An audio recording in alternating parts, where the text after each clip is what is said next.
Hola, en esta oportunidad les hablaremos sobre la ciencia e ingeniería de los materiales. Bueno, yo comenzaré hablándoles sobre las estructuras cristalinas. Una característica fundamental de los sólidos cristalinos es la periodicidad que existe en su estructura atómica. También los materiales cristalinos se encuentran formados por arreglos de átomos bien definidos geométricamente y presentan pequeñas unidades de repetición conocidas como celdas unitarias. Definamos qué es una celda unitaria. Geométricamente podemos decir que es un paralelepípedo definido a partir de las longitudes axiales de las aristas independientes A, B y C y de los ángulos reticulares alfa, beta y gamma, que son conocidos como los parámetros de red.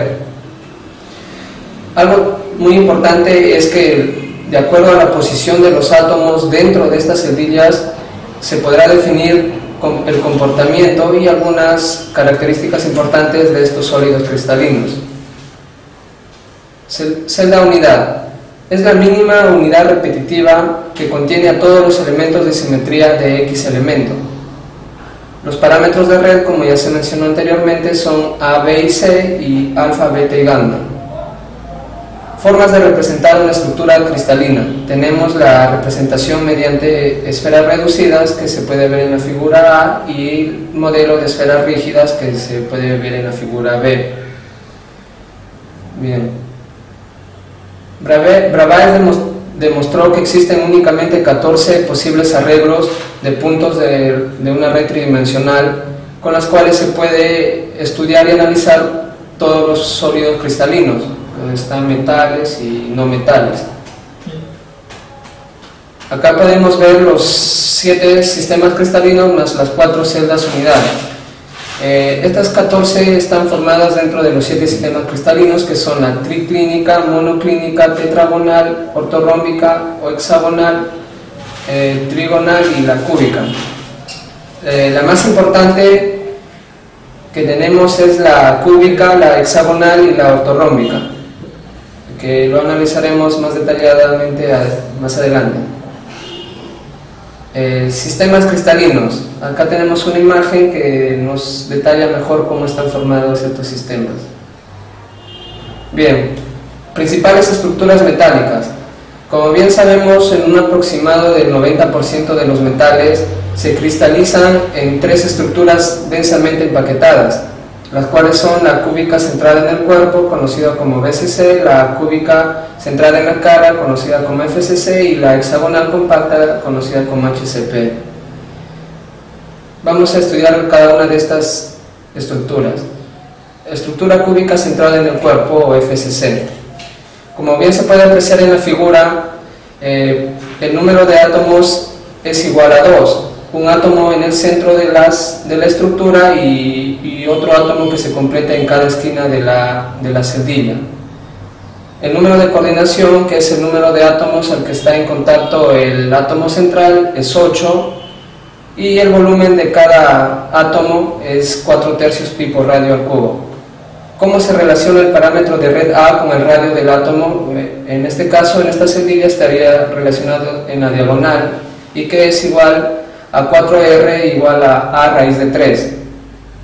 Factor de empaquetamiento. El factor de empaquetamiento es el número de átomos por el volumen del átomo sobre el volumen de la celdilla. Bien, el número de átomos para esta celdilla es 2. El volumen de este átomo es 4/3 pi por R al cubo, y el volumen de la celdilla es A al cubo. Reemplazando la relación entre R y A podemos obtener el factor de empaquetamiento, lo que nos obtiene un valor del 0.68, lo que nos dice que el 68% del volumen de toda la celdilla está ocupada por estos átomos. Bien, ahora vamos a estudiar la estructura cúbica centrada en las caras, o bien conocidas como FCC. Determinemos el número de átomos. Como bien se puede observar, tiene un átomo en cada esquina de esta celdilla o de esta estructura. Tiene medio átomo en cada cara. Como son 6 caras, multiplicamos por 6 y lo que nos daría un total de 3 átomos, más el átomo que está en las esquinas, tendríamos un total de 4. El número de coordinación es igual a 12. En esta celdilla la relación entre R y A es igual a la diagonal de una de las caras de esta red cúbica, que en este caso es 4R igual a A raíz de 2. El factor de empaquetamiento es igual a 4, que es el número de átomos, el volumen del átomo sobre el volumen de la celdilla. Reemplazamos el valor de R en esta ecuación y podemos obtener el factor de empaquetamiento, lo que nos da un valor de 0.74, lo que nos dice que el 74% del volumen de esta celdilla está ocupado por los átomos. Bien, ahora vamos a estudiar la hexagonal compacta, o conocida como HCP. La hexagonal compacta podemos decir algo muy importante, es que la condición suficiente para que un átomo se considere dentro de la celdilla es que su centro esté dentro de la misma, para considerarlo dentro de este átomo, como bien se puede observar en la figura. ¿Cómo se relaciona el parámetro de red A con el radio de los átomos? Pues bien se puede observar que es igual a A igual a 2R. También podemos obtener la relación geométricamente entre C y A, que es igual a 1.63. El número de átomos se puede observar que es igual a 6. Tenemos 3 en el centro y 2 átomos en cada plano basales. Y de esta manera podemos determinar el factor de empaquetamiento con la fórmula ya conocida, y lo que nos da un valor de 0.74, lo que dice que el 70% del volumen está ocupado por estos átomos. Bien, ahora vamos a hablar de los diferentes sistemas o secuencias de apilación de los planos más compactos, que en este caso es en la FCC y en la HCP. En la FCC los planos más compactos están en los planos 1, que ahora mismo lo vamos a estudiar, y en la HCP en los planos 2, a lo largo de las direcciones que tienen los mismos índices. Acá también podemos observar una figura cómo están afilados los planos en la HCP y en la FCC. Bien, posiciones atómicas. Primero vamos a definir las direcciones. Para poder definir las direcciones vamos a necesitar un sistema de referencia en el cual, en este caso, tenemos los ejes X, Y y Z. Y necesitamos dos puntos, un punto inicial y un punto final, para poder definir estas direcciones cristalográficas. Los índices de las direcciones cristalográficas se representan o van ubicadas dentro de unos corchetes, y la familia de direcciones van dentro de corchetes abiertos. La familia de direcciones cristalográficas son aquellas que tienen igual densidad atómica lineal. Acá vamos a ver unos cuantos ejemplos cómo determinar las direcciones cristalográficas. Ya. Por ejemplo, podemos ver, nos piden ubicar la dirección 1, y nos dan la representación dentro de la celdilla. Ubicamos el punto inicial, que está justamente en el origen de nuestro sistema de referencia, y el punto final, que está en la posición 1. Hacemos la resta respectiva del punto final menos el punto inicial, y si es que obtenemos alguna fracción, procedemos a multiplicarlo por un entero hasta hacer que estos números se conviertan en enteros. Si es que tenemos un valor negativo, lo representamos con un menos, pero sobre del número. Bien, ahora vamos a definir las direcciones cristalográficas en las celdas hexagonales. En este caso tenemos 4 ejes. El eje Z sigue perpendicular al plano basal de la hexagonal compacta, y en el plano basal tenemos 3 ejes, cada uno separado de 120 grados. Bien, ahora estos son los índices de Miller y Bravais. Posición, formas de posicionar este vector. Primero, igualmente como anteriormente hicimos, ubicamos el punto final y también determinamos el punto inicial, hacemos la resta y podremos ubicar dicho vector o dicha dirección cristalográfica. sobre las proyecciones de cada eje. Ahora vamos a hablar sobre los planos cristalográficos. Para ubicar los planos cristalográficos se necesita observar en qué punto está intersectando a cada eje de nuestro sistema de referencia. En este caso, por ejemplo, nos piden ubicar el plano 1, 1, 0. Como nos piden ubicar el plano, hacemos su recíproco, que serían los interceptos, y simplemente procedemos a graficar. Y caso contrario, si es que nos piden los índices y nos dan el dibujo del plano, buscamos los interceptos, le damos su inversa y obtendremos el plano. Acá tendremos un ejemplo. Por ejemplo, nos dan este primer dibujo del primer plano dentro de una celda, de una celdilla unitaria, y procederemos a determinar sus índices de Miller. Podemos ver que en el eje X se intercepta en la posición 1, en el eje Y intercepta en la posición 2 y en el eje Z lo interceptará en algún punto en el infinito, o sea, lo ponemos en infinito. Haciendo su recíproco podremos obtener estos índices, lo cual nos daría 1, 1, 0. Igual, tenemos en el siguiente dibujo nos piden determinar los índices de Miller para el plano representado. Como podemos ver, en el eje X lo intercepta en un medio o en la mitad de la celdilla, al eje B va paralelo, o sea, lo interceptará en algún punto en el infinito, y igualmente al eje Z. Haciendo su inversa podemos ver que 1 entre un medio es 2, 1 entre un número muy grande que es el infinito nos daría prácticamente 0, y igualmente para el otro índice. Y así obtendremos el índice de Miller para este plano, que en este caso sería 2, 0, 0, 0. Ahora, planos cristalográficos para celda hexagonal o HCP. En las celdas unitarias se usa la misma idea, igual que la anterior. Por ejemplo, en este caso nos piden representar este plano. Podemos ver que en el eje A1 lo intercepta en 1, en el eje A2 es paralelo, o sea, lo interceptará en algún punto en el infinito, en el eje A3 lo intercepta en -1 y en el eje Z lo intercepta en el punto 1. Hacemos sus recíprocos de la misma manera y procederemos a hallar los índices de Miller y Bravais, que en este caso es 1, 0, -1, 1. Bien, ahora vamos a definir la densidad. La densidad, como bien se conoce, es la masa de la celda unidad sobre el volumen de la celda unidad, y que también es representado como el número de átomos de la celda unidad por la masa del átomo sobre el volumen de la celda unidad y por el número de Avogadro. Ahora, definamos qué es una densidad atómica lineal. La densidad atómica lineal es el número de átomos que intersecta el vector o la dirección cristalográfica a lo largo de la celdilla sobre la longitud del mismo vector, o que sería el módulo de dicho vector. Y sus unidades serían átomos por metro dentro de esa celdilla.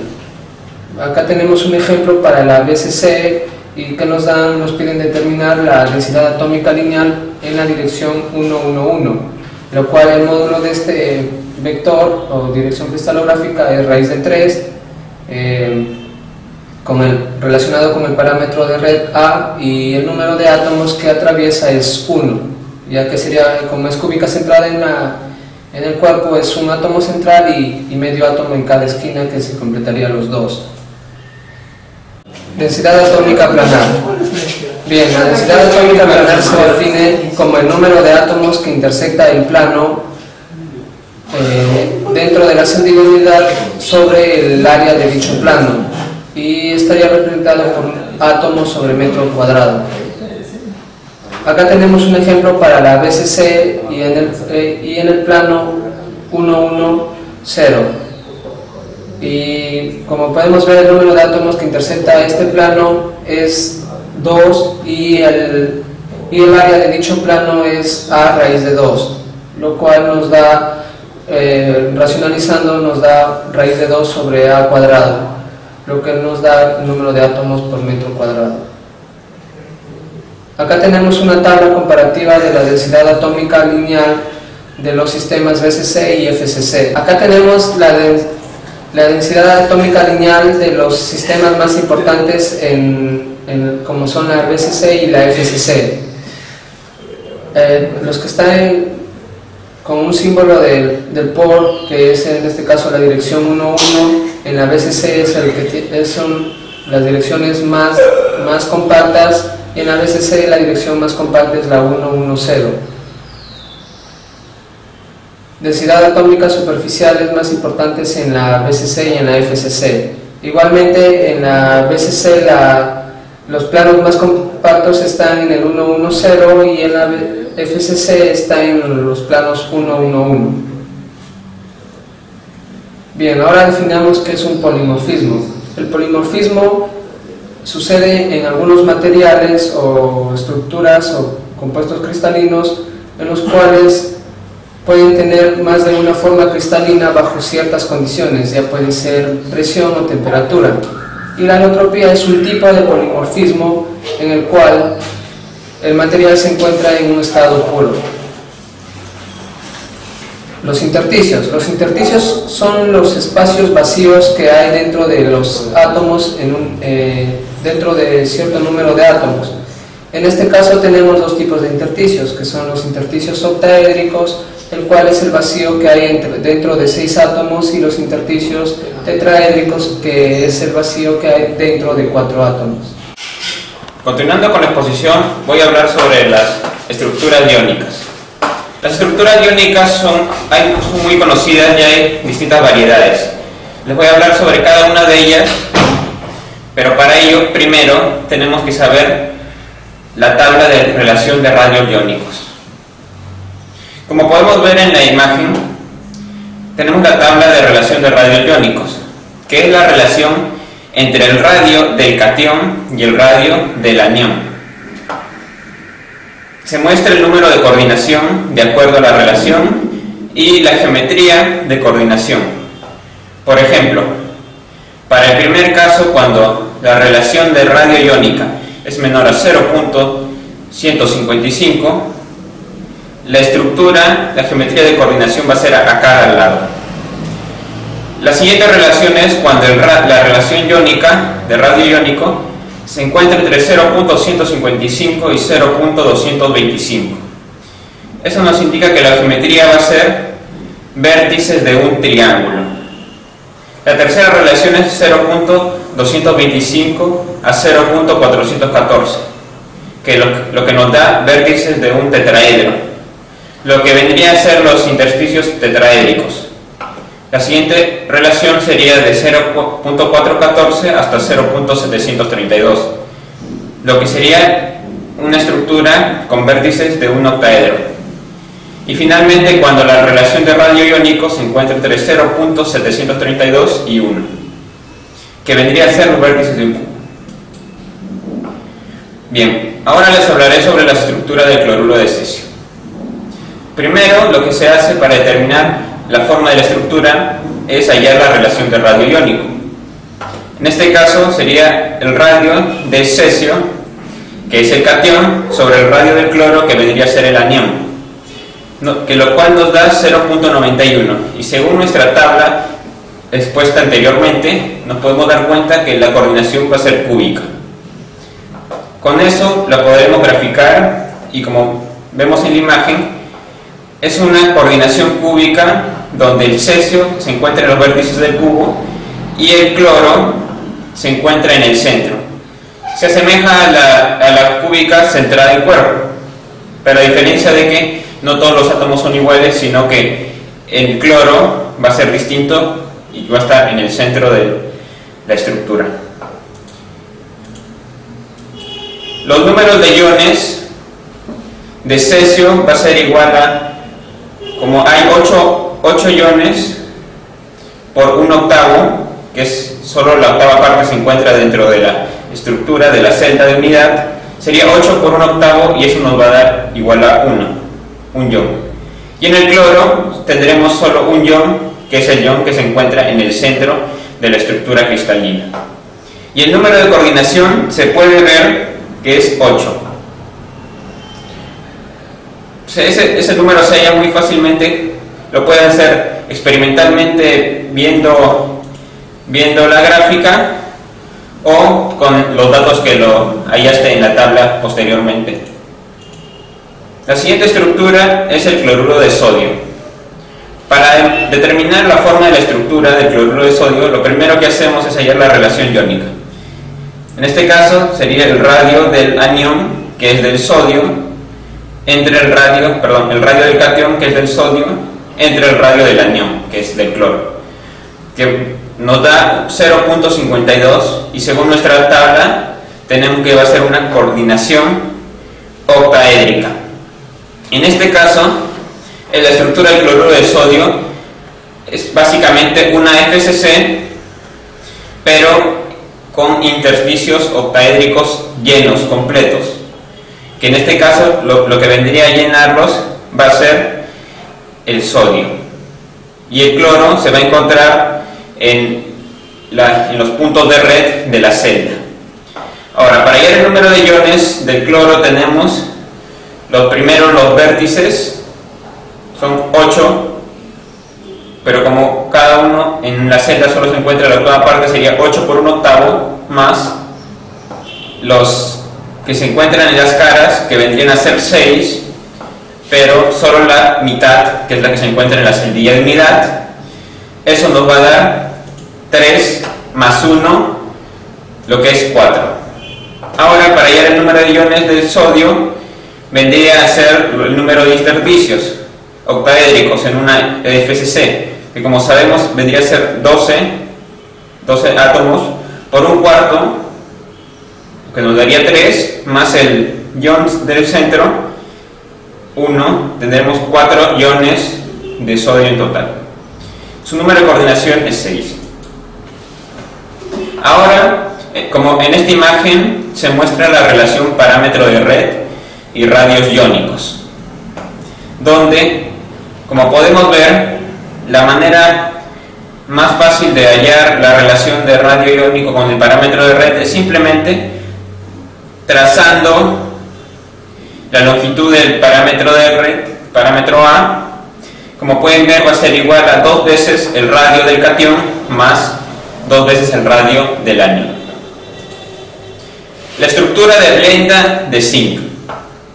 Para hallar la forma de la estructura, lo que primero tenemos que hacer es hallar la relación de radio iónico. En este caso, la relación sería radio del zinc entre radio del azufre, lo que tendríamos 0.4 y una coordinación tetraédrica.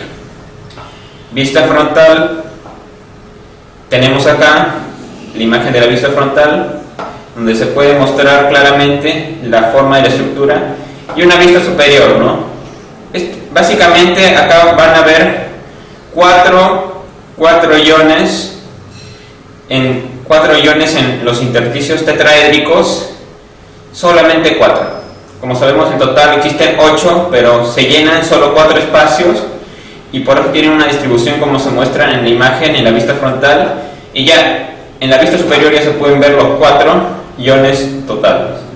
Ahora, como pueden ver en las imágenes, les estoy mostrando una imagen en donde aparece la estructura de la blenda de zinc cortada por el plano 1-1,0, con lo cual se estaría cortada en la mitad, y podemos ver en la siguiente imagen donde se muestra el plano 1-1,0, y se puede ver claramente la relación que guarda el parámetro de red de la estructura con el radio iónico del azufre y el radio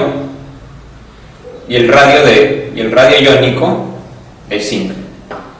Al trazar la diagonal tendríamos raíz de 3A, que va a ser igual a 4 veces el radio iónico del azufre más 4 veces el radio iónico del zinc, lo cual, finalmente despejando, tendremos que el parámetro de red es igual a 4 sobre raíz de 3 por el radio del catión más el radio del anión. Estructura de la fluorita. Para hallar ¿Qué tipo de estructura es? Hacemos lo mismo, hallamos la relación iónica de radios iónicos y nos sale que es una coordinación cúbica. La estructura de la fluorita. Como podemos visualizar, ahí tenemos una imagen de la estructura donde se ve claramente a los iones y los cationes, y podemos darnos cuenta en la siguiente imagen. Como se puede mostrar, la estructura de la fluorita en la imagen se puede visualizar fácilmente que el flúor está distribuido como en una organización FCC, pero con intersticios tetraédricos. A diferencia de la blenda de zinc, los iones que ocupan los intersticios tetraédricos llenan completamente todos los intersticios, teniendo 8 iones completos, a diferencia de la blenda de zinc que eran 4. Acá podemos ver otra imagen de la estructura de la fluorita. Estructura de la perovskita. Como podemos ver en la imagen, la estructura de la perovskita es una estructura básicamente FCC, que está formada por el calcio y el oxígeno, pero en el centro está incrustado el ion de titanio. Acá tenemos otra imagen de la perovskita, donde nos podemos dar cuenta de la relación que existe entre el parámetro de red de la estructura y los iones. Trazando la diagonal de la cara del cubo, tendríamos a raíz de 2, y eso va a ser igual a 2 veces la suma del radio del oxígeno más el calcio.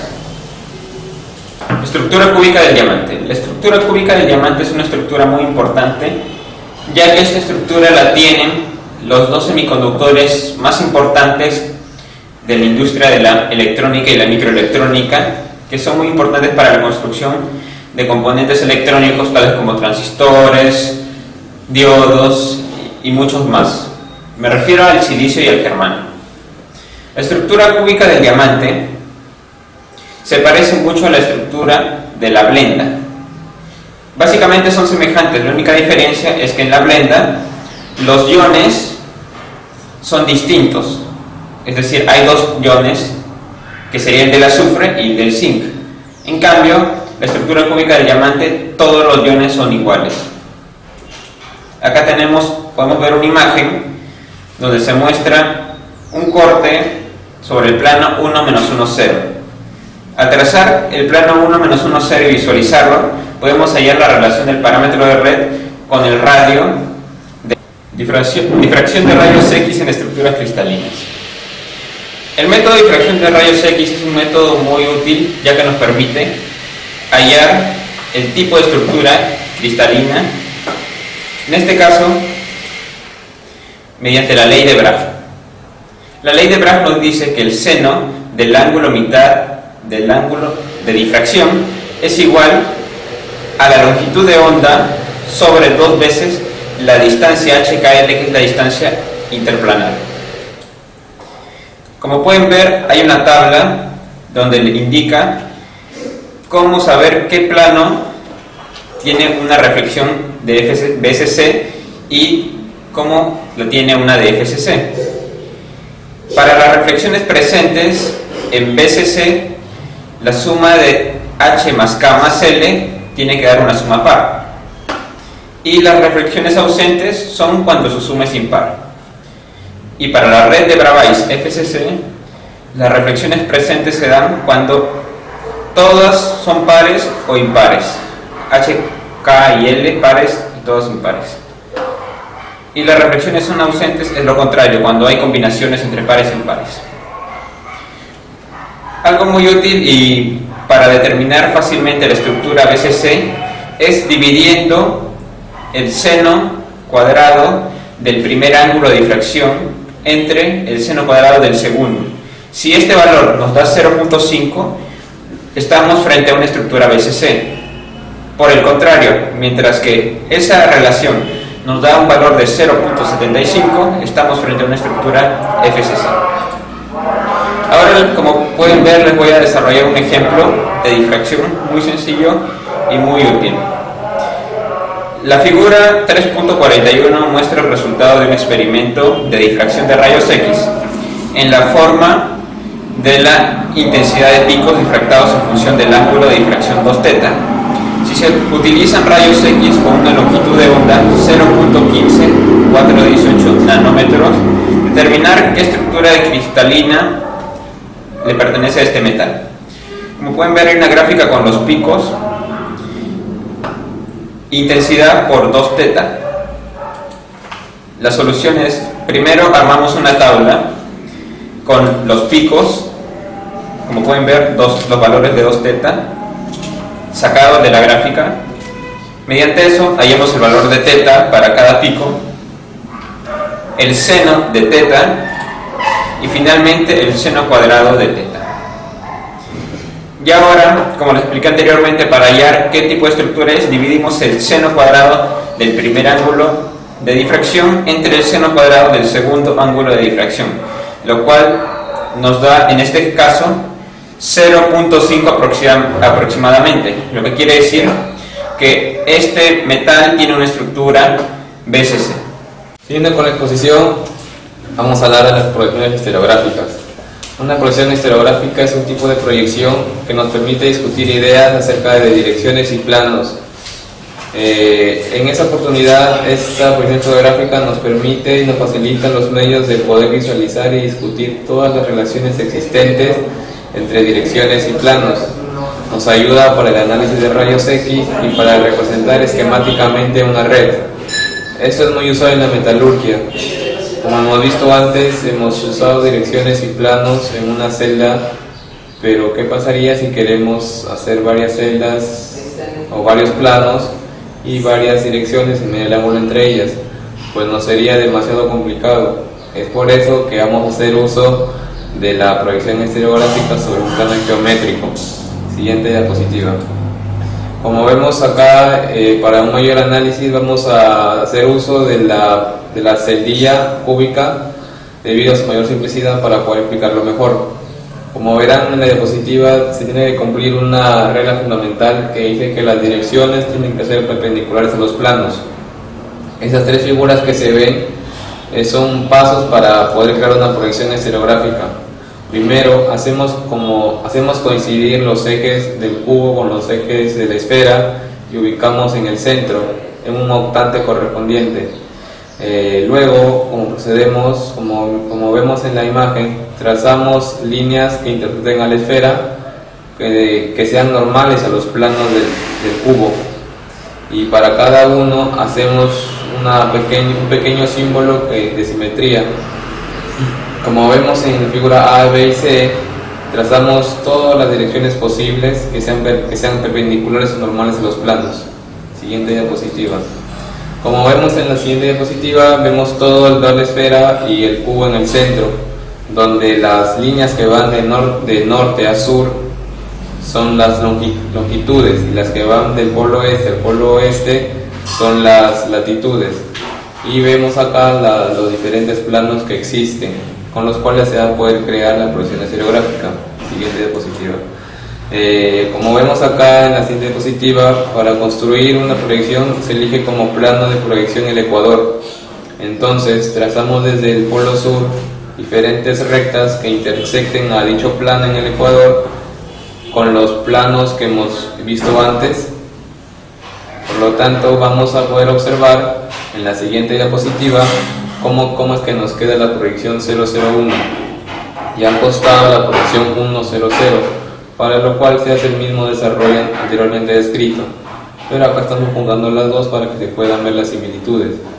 En estas proyecciones hay una regla fundamental, ya que teniendo los polos los polos del polo sur, norte, oeste y oeste y el centro, podemos hallar todos los polos de la proyección estereográfica, sea de la 001 y la 100. Pero ¿cómo se hace? Pues hay una regla que nos dice que si dos polos que pertenecen al mismo cuadrante están separados por un polo en el centro, la suma de los polos extremos me va a dar el polo del centro. Por ejemplo, según la primera imagen, si tenemos la posición estereográfica 001 y el polo 010, Si sumamos ambos nos va a dar el 0, 1, 1. Como vemos en la imagen, este polo se encuentra en el centro. Ahora vamos para la siguiente, para la 1, 0, 0. Tenemos la 1, 0, 0 y el polo 0, 1, 0. Sumamos nos va a dar el 1, 1, 0, por lo que también cumple para dicha proyección estereográfica. Siguiente diapositiva. Ahora vamos a hablar de la red de Wolf. La red de Wolf, como ustedes verán, es una especie de malla en las cuales tiene longitudes que van de polo sur a polo norte y latitudes que van de oeste a oeste. Acá esta red sirve para medir los ángulos entre diferentes polos. Cabe resaltar que cada cuadradito de la red de Wolf vale 2 grados. Siguiente diapositiva. Como vemos acá, por ejemplo, un uso es para medir ángulos, como lo he hecho anteriormente. Si tenemos dos polos, como verán en la imagen, A y B, y queremos medir el ángulo entre ambos, lo que hacemos es poner un papel translúcido donde están los polos y debajo la red de Wolf. Con un alfiler al centro de la red de Wolf, hacemos girar el papel hasta que los polos A y B se encuentren en la misma longitud y procedemos a contar el ángulo correspondiente, teniendo en cuenta, como lo dije antes, que cada cuadradito vale 2 grados. Para este caso nos sale que el ángulo alfa vale 42 grados. Siguiente diapositiva. Ahora vamos a hablar de la zona de planos. La zona de planos es un conjunto de planos que tienen una línea de interacción común. A dicha línea se le llama eje de zona. Como podrán ver en la imagen, tenemos el plano HKL, H'K'L', los cuales intersectan en una línea que está denotada por UV.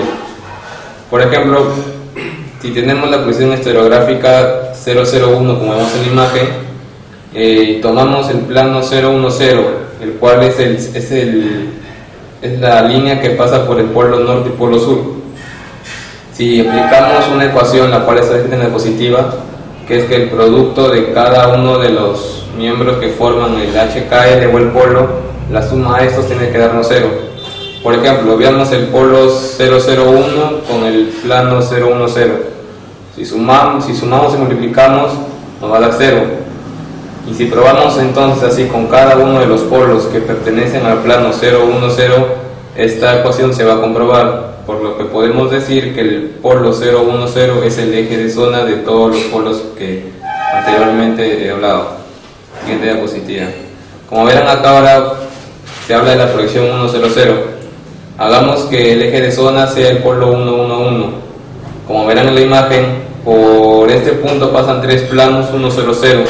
Aparte, también a la derecha de esta imagen hay 3 planos 112 que pasan por dicho polo y 6 planos 123 que también pasan por dicho polo, y estos planos forman la zona de planos y el polo 111 viene a ser el eje de zona.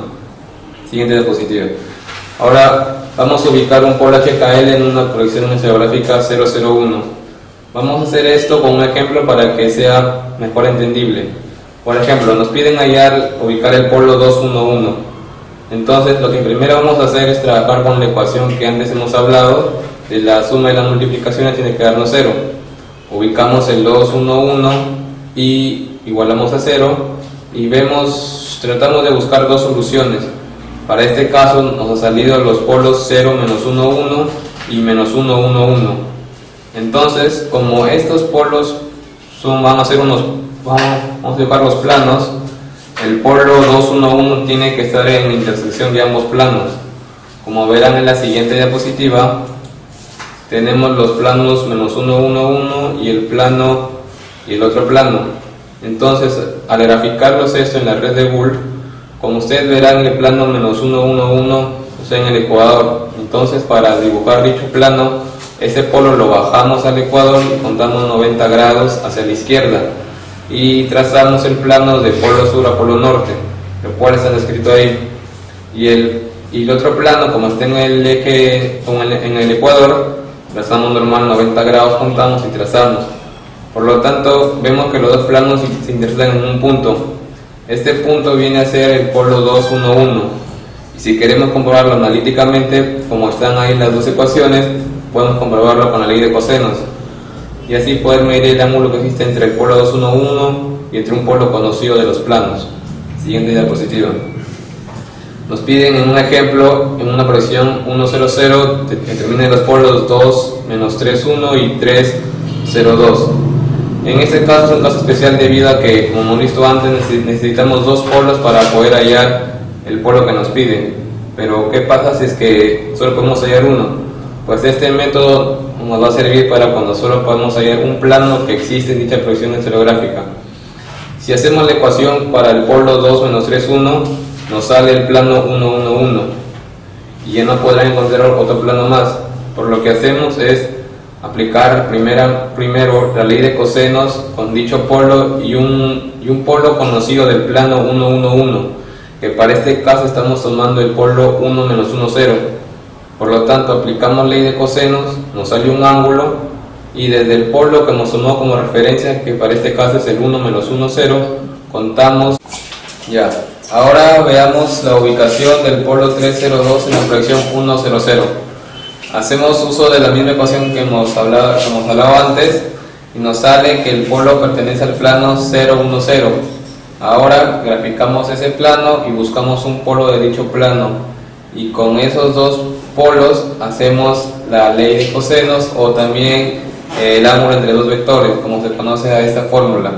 Aplicando, como verán en la diapositiva, nos sale que el ángulo vale 33.69 grados. En la siguiente diapositiva vemos los dos polos, 2 menos 3, 1 y 3, 0, 2 en su respectiva posición y con los ángulos que existían entre los dos polos que hemos hallado anteriormente. Siguiente diapositiva. Ahora vamos a hacer la medición del ángulo entre una dirección y un plano. Para que sea más fácil, vamos a tomar un ejemplo. En la diapositiva nos dicen medir el ángulo entre la dirección 0, 1, 0 y el plano 1, 1, 1. Lo que vamos a hacer va a ser primero hallar el plano 1, 1, 1. Como está en el ecuador, lo bajamos al ecuador, contamos 90 grados y dibujamos el plano, como está en la imagen. Y luego hallamos el ángulo entre el polo 0, 1, 1 y el plano 1, 1, 1. Para lo cual tratamos de buscar que la intersección entre los dos planos, como vemos en la figura, y el polo estén en la misma longitud para poder contar el ángulo. Entonces, de esa manera nos sale que el ángulo es 54.7 grados. Siguiente diapositiva. Ahora vamos a hablar de la rotación de polos. La rotación de polos puede ser de dos maneras: sobre un eje en la línea visual y sobre el eje norte-sur de una red de Boole. Para el primero se realiza con centros concéntricos sobre la esfera de referencia y por lo tanto su proyección serán también arcos de circunferencia. Para el segundo caso se gira a lo largo de la línea de latitud. Este caso viene a ser un poco más complicado y más trabajoso. Veamos. Nos piden un ejemplo: transformar la proyección estereográfica 001 en cualquier proyección estereográfica HKL. Entonces, como verán en la imagen, los polos no están en el ecuador. Entonces lo que hacemos es transformar el polo de referencia que nos piden, es primero pasar el ecuador y todos los polos los rotamos el mismo ángulo. Luego, como el polo está en el ecuador, pasamos al centro, para lo cual tenemos que barrer un ángulo. Ese ángulo hacemos para cada uno de los polos de la proyección, pero en su latitud. Y así tendremos la rotación. Siguiente diapositiva. Ahora nos piden la rotación en un ángulo alfa alrededor de un polo HKL. Lo que hacemos, como verán en las imágenes, la figura A y la figura B, hacemos lo mismo que lo anterior. Pasamos el polo al ecuador, de ahí en latitud hacia el centro y cada uno de los polos alrededor hacemos lo mismo. Luego, como ya tenemos la proyección que queremos en el centro, ahora cada ángulo vamos a barrerle el ángulo alfa que nos dicen en el problema. Y así hacemos para cada polo de acuerdo a la longitud. Ya que tenemos ahora el polo rotado un ángulo con respecto al polo del centro, ahora pasamos todos los polos a su posición original. Es decir, que el polo 1, como verán en la imagen, tiene que regresar a su posición de origen. Por lo tanto, barremos un ángulo hacia la izquierda y luego en su latitud y luego lo bajamos en una longitud, el mismo ángulo que hemos subido antes. Y este paso lo repetimos para cada uno de los polos. Eso es lo que apreciamos en la figura D y en la figura E. Y en la figura F vemos que hay diferencia entre la figura A y la figura F, debido a que en la figura F el polo ya está rotado alfa grados. Bueno, continuando con la exposición, me toca hablar sobre imperfecciones en los arreglos atómicos e iónicos. Se le denomina imperfecciones a los defectos que se hallan dentro de una estructura cristalina. los cuales son los defectos puntuales, lineales, interfaciales y los defectos en volumen. Primero les voy a hablar sobre los defectos puntuales. Entre los defectos puntuales tenemos las vacancias, los defectos sustitucionales y los defectos que son de Frenkel y de Schottky. Bueno, como pueden apreciar en la imagen, tenemos dos vacancias. Las vacancias son del anión o del catión. En este caso, la del catión vendría a ser también la de la vacancia intersticial. Como podemos ver, según la fórmula de Boltzmann, el número de vacancias que puede tener una estructura cristalina se debe a su temperatura y al número de átomos que posee. Como pueden ver ahí en la fórmula, tenemos que el número de vacancias es igual al número de átomos multiplicado exponencialmente por la menos energía de activación sobre la constante de Boltzmann por la temperatura absoluta que influye en la estructura cristalina. Y también tenemos la constante de Boltzmann y el valor. Bueno, entre los defectos puntuales, los más raros son los de Frenkel y los de Schottky. Y digo raros porque, por ejemplo, en la de Frenkel, lo que pasa es que un catión deja una vacancia para irse a meter entre dos cationes. Y la de Schottky, lo que sucede es que un anión y un catión se emparejan, se juntan y simplemente dejan los lugares que han estado ocupando este tiempo.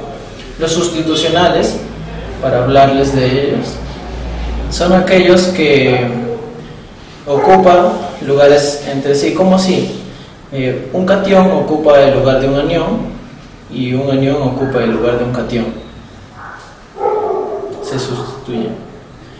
De entre los defectos lineales tenemos dos que generalmente no suelen aparecer nunca solos. Generalmente siempre es una combinación de ellos mismos, lo cual es dado a conocer por el vector de Burgers. Tenemos la dislocación de borde y tenemos la dislocación de tornillo. La dislocación de borde se produce por un apilamiento. Se podría denotar como que una estructura, yo le paso un cuchillo o un plano, lo incrusto. Y la dislocación de tornillo es un torque, ¿no?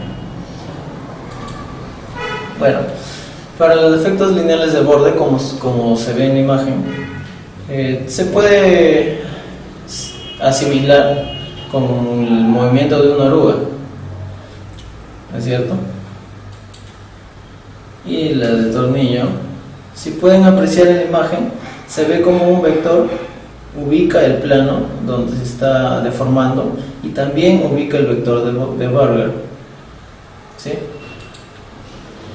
Bueno, como les decía, estos dos no suelen aparecer solos, siempre es una combinación de ellos, y a esta combinación se le llama defecto lineal mixto. Como se ve en la imagen, el defecto lineal mixto consiste en dos defectos lineales que son el tornillo y el borde. El vector de Burger entra por un lado donde existe un defecto de tornillo y sale por el otro donde está el defecto de borde. Dentro de los defectos interfaciales tenemos tres tipos. El primer tipo es defecto de grano, límite de grano. Los límites de granos se ubican entre la separación de dos granos que tienen diferente orden de apilamiento.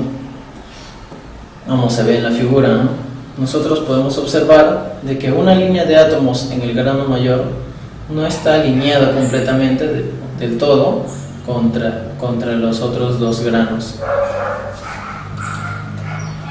El otro defecto interfacial no conocido es de macla, el límite de macla.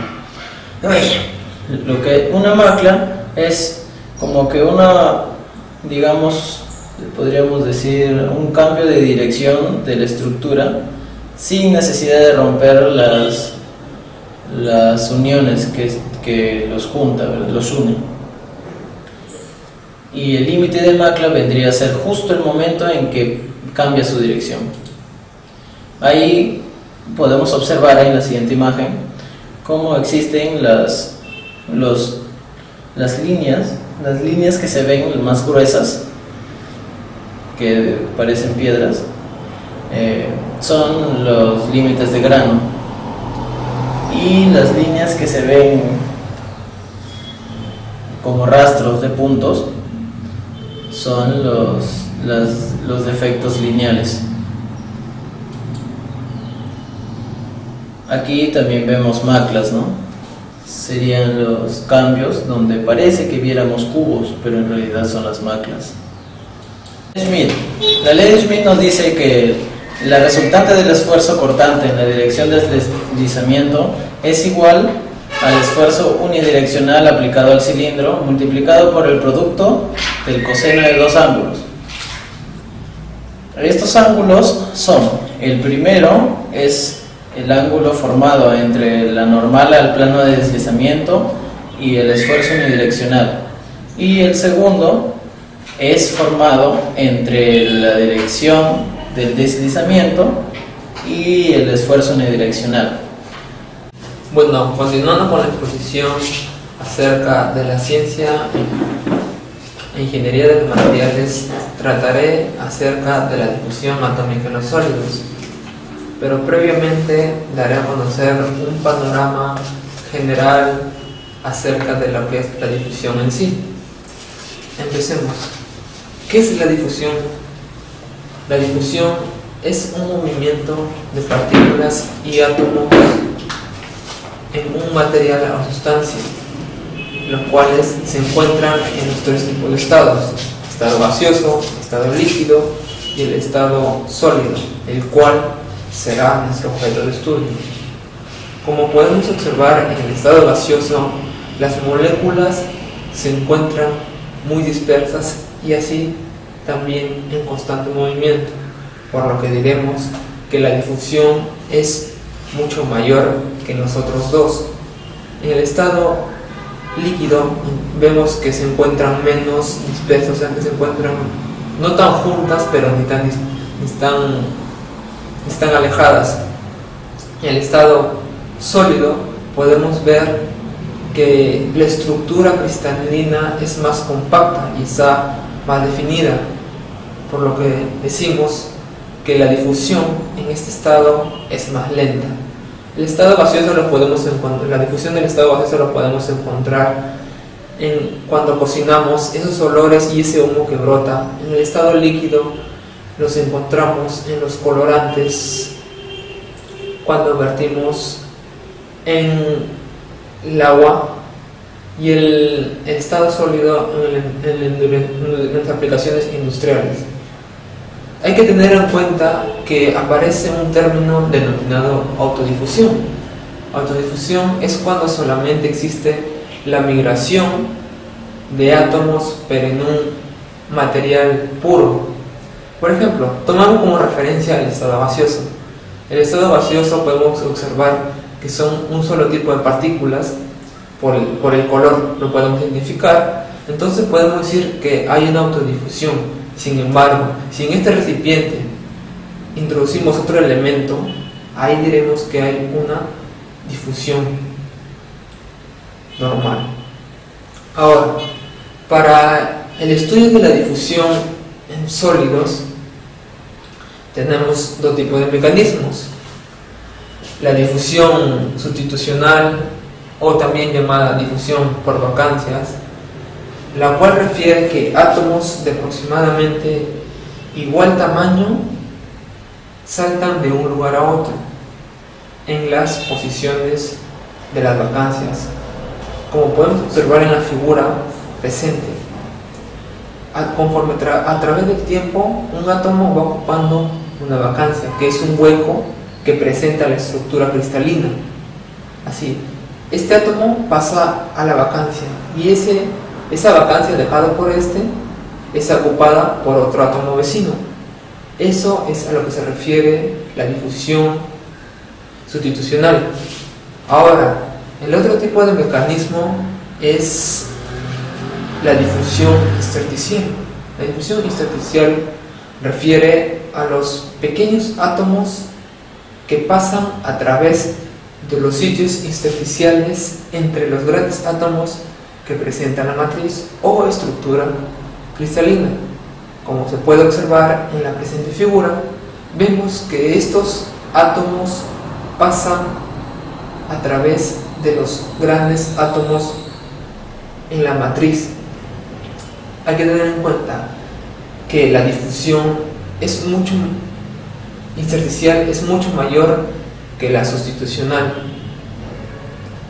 Ahora, para este tipo hay diferentes tipos de difusión, pero básicamente nos centraremos en la difusión en estado estacionario y la difusión en estado no estacionario. La ley de Fick se encarga del estudio de la difusión en estado estacionario y en estado no estacionario.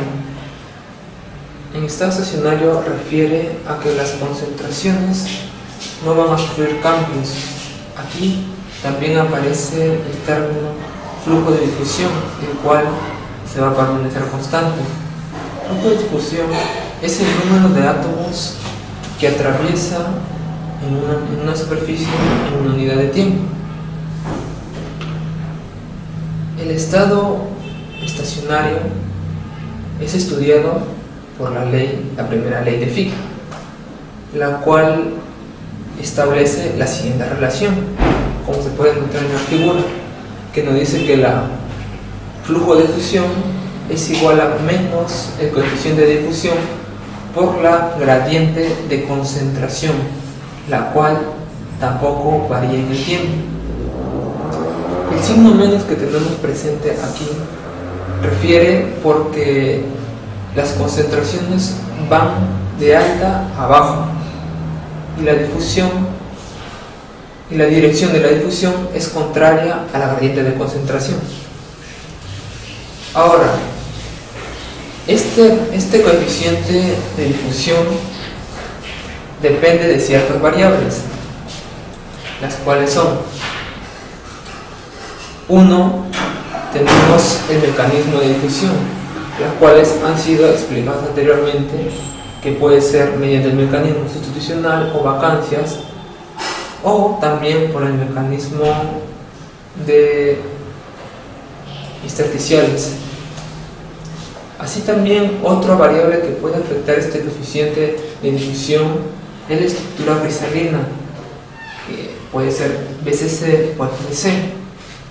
En estos dos tipos de estructura debemos tener en cuenta que donde presenta mayor difusión es la estructura BCC. ¿Por qué?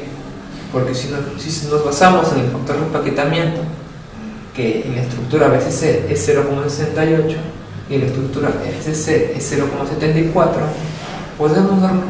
podemos establecer la diferencia. Entonces, en la BCC, la estructura, por ser menos compacta, va a tener espacios más abiertos, los cuales va a permitir que los átomos se muevan con mucho mayor libertad, haciendo que posean una difusión más rápida. Caso contrario ocurre en la FCC, que siendo más compacta va a ser lenta. Ahora, otro factor que también interviene son los defectos cristalinos presentes, los cuales son estructuras abiertas. Estos espacios van a permitir que los átomos se muevan mucho más rápidos y la velocidad de fusión sea mayor. Y finalmente, la temperatura. La temperatura interviene también en el coeficiente de difusión. ¿Por qué? Porque la temperatura está relacionada con la energía de activación, la cual esta energía de activación va a ser necesaria para que los átomos puedan trasladarse de un lugar a otro. Ahora bien, como podemos observar en la figura, la segunda ley de Fick establece que la velocidad de cambio de la composición es igual al coeficiente de difusión, la cual no depende ni del desplazamiento ni del tiempo. Este coeficiente de difusión multiplicado por la velocidad de cambio de la concentración es lo que refiere a la segunda ley de Fick. Como podemos observar en la figura, vemos que la concentración inicial que posee un sólido y la concentración superficial que puede poseer un gas va variando con respecto al tiempo. Es aquí donde analizaremos un caso particular de lo que refiere a la segunda ley de Fick, considerando que un gas A se difunde en un gas B a través del siguiente gráfico. Antes de la difusión, todos los átomos que se van a difundir, es decir, los átomos de soluto, están uniformemente distribuidos en el sólido a la concentración C sub 0, la cual va a contener a todos estos. El valor de X que se puede observar en la superficie es 0 y aumenta dentro del sólido. El tiempo que se va a tomar es igual a 0 en el instante inmediatamente antes de empezar la difusión. En un tiempo igual a 0, la concentración del elemento que se ha desplazado es igual a C sub 0, mientras que cuando la concentración del elemento esté en el origen, va a ser a la concentración de la superficie que presenta el gas.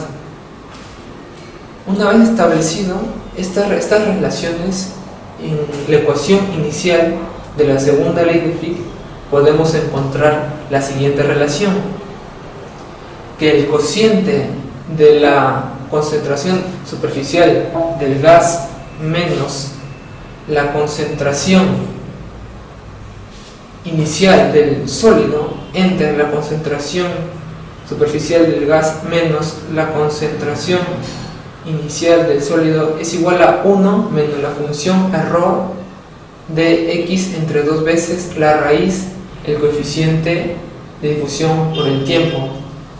Hay que tener en cuenta que esta función de error Gaussian es una expresión matemática, la cual ha sido, como su propio nombre lo dice, allá de la ecuación de Gauss. Y son valores que ya están establecidos. Como se puede observar en el siguiente cuadro, Z representa al desplazamiento del elemento entre 2 veces la raíz del coeficiente de difusión multiplicado por el tiempo. Bueno, eso ha sido todo acerca de una parte de la ciencia e ingeniería de los materiales. Muchas gracias.